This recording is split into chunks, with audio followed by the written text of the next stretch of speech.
Struggling and fighting and pushing to cash the new currency. This is part of the Nigerian factor. This is part of the Nigerian system, part of now Nigerian culture. Things are always in confusion. Things are not done the right way. People will always rush. And then the authorities do not make adequate logistics and planning for everything. And whenever they even plan, Nigerians will abuse the system. Now, this chaos now happens both in the filling stations when there's fuel scarcity. It happens when people go to register for their PVC, or when people go to collect their PVC. It happens when people go to vote. Nigerians are not wired to queue on the line in an orderly manner. It brings confusion, and in the midst of this confusion, some people cash in, some people make money, some people exploit the situation, some people cash in wherever there is confusion, whenever there is chaos. It happens everywhere. Don't be surprised that people will go behind and get this currency. Just hold on. I'm also going to play you an interesting video now. I know the girls are coming through. This your body na killer, and if I touch na felony. Baby girl is a diva, and if I touch na felony. Wah, you don't know me. This is also second set of Nigerians. They have this cash. The new currency people are struggling to get. You see them? They have the currency and they are flaunting the currency. They are throwing it up and down. You see? So, these are the contrast to the first video I played to you for you to watch. These are the two sets of Nigerians. The poor masses that will struggle to get things done, that will rush, that will fight, that will do everything possible to get their way, get maybe access to this currency. But here are also the second set of Nigerians. They have this currency. People are struggling and lining and fighting to get. Now they are decided they are throwing it and flaunting it up and down. These are part of the Nigerian factor. This is part of the Nigerian system. The rich gets things done easily, whereas the poor struggles to have their way. No doubt about that. So I doubt if the system can be able to change, because I mean it's part of the Nigerian system. I've grown up to see this. So I don't know what we can be able to do. If you ask the police to maybe arrest and prosecute, they might not be able to do that, or they might not be able to achieve that. But so this takes me to the aim of the currency designed by the Central Bank of Nigeria. They gave wonderful reasons why there's need to change the currency, which I agree with them. But looking at this little video here, it tells me that the aims of the Central Bank of Nigeria to change the currency might not be achieved at the end.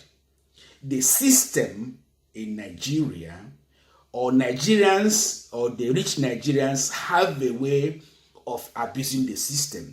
It's a case of the law is too strong for the poor.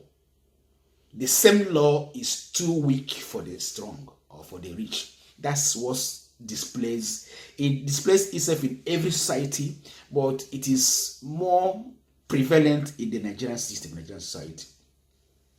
Now, this takes me to another point which I want to address here. You recall Bola Tinubu, the presidential candidate of APC, cried foul that the currency redesign was targeted at him to stop him from winning an election. For me, I believe maybe he has concluded plans to buy his way, because there's no other reason why he should complain. Let's call a spade a spade. If he's complaining that currency redesign or currency change was aimed at him, was aimed at stopping him from winning the election, that means he has plans to buy votes. But that's not why I'm here. So looking at the event at the party where, let's say these ones are the young ones, these are the small fishes, these are the tiny fishes. If these tiny fishes can be flaunting the new currency and throw it up and down, what do you think will happen to the big heads, the big politicians, or the powerful people in Nigeria, the big heads? They will have access to the currency. I wonder why Tinubu was even crying out loud. I'm sure if they are determined, they will be also able to have access to the cash. If the little people here, I call them little, quote and unquote, could have access to the currency, the new currency people are keen to have, these ones have access to that, and they are flaunting it with reckless abandon. So the big heads might as well lay their hands on the currency, which means we are neither here nor there, which will go a long way to destroy the aims of the Central Bank of Nigeria for the currency change. How do we get out of this quagmire? Who will help us? Who will bear the cards? Can the Central Bank be more stricter? Or can the EFCC be more stricter? Can the police or the authorities be more stricter than this?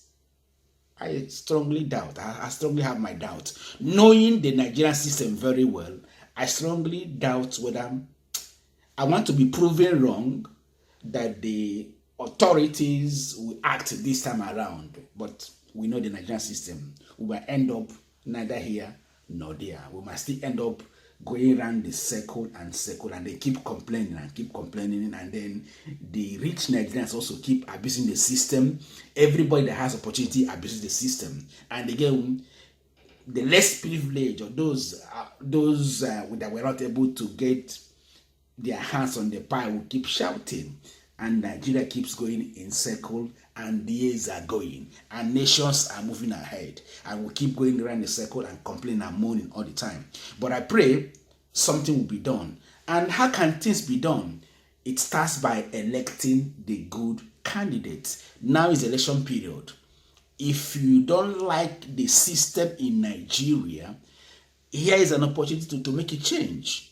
Look at the presidential candidates. Who do you think will make that change? I believe it's Peter Obi. I don't know what you think, but Peter Obi has been tested and trusted. So let's give him a chance. Now, this takes me to another issue I want to treat today. This episode is going to be a little bit longer. You guys know this lady that graduated from Naked Poly and gave credit to God and her private part, pussy. And she was smiling about that.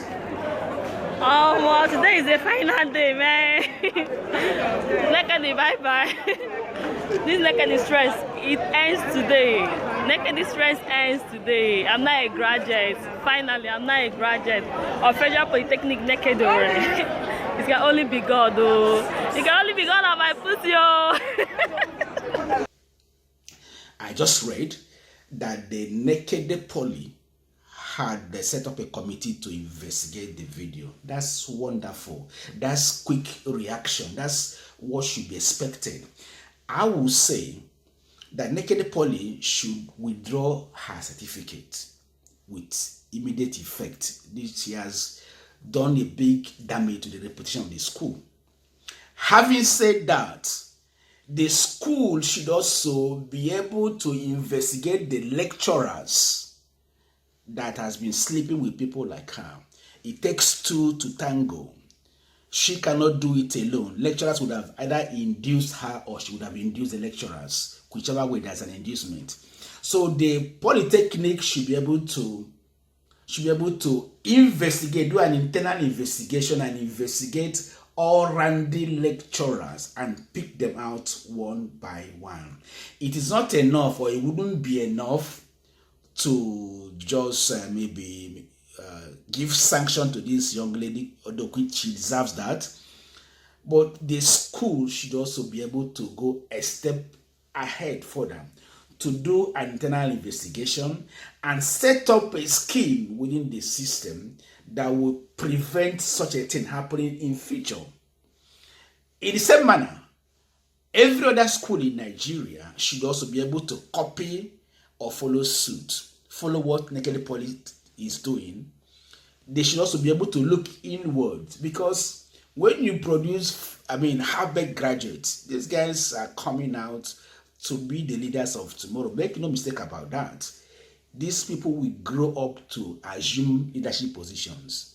Imagine this kind of mindset when she or he gets to position of authority. Automatically, this is where it starts. This is where the abuse will start. This is where the wrong leader or wrong leadership starts. If you don't correct it from this level, when they assuming this lady becomes the governor of a state, or becomes a commissioner, or grows up to become a minister, you can imagine what she will do to the system. So I support the Polytechnic Naked Owerri to take every means possible to sanction this lady, as well as sanction the lecturers. Other schools in Nigeria should also follow suit, sanction randy lecturers, and put a mechanism in place that will checkmate the occurrence of, lecturers sleeping with students. I know it's going to be a difficult one, but the school should be able to take measures to correct the system. If systems are not corrected from the onset, it to come down to ruin the larger system, the larger society in future. A new Nigeria is possible, but it will take all of us to work hard for that Nigeria we are looking for. Thank you.